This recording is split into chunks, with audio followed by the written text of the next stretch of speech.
උඹ ඊයේ ආව මොකටද බය වුණා කීවරේ බම්මලයා? ඔව් බන් ලොකු අයියා.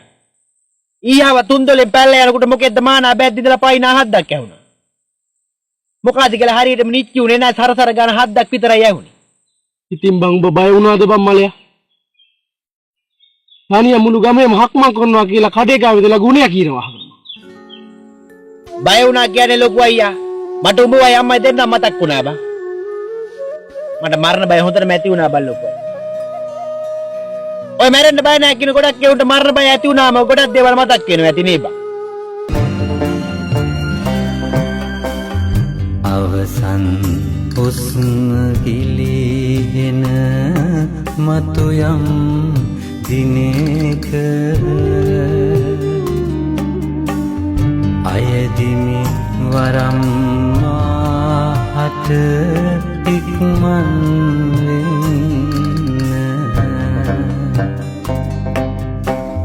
නුඹ නැතිදාක මේ ජීවන මග යන්න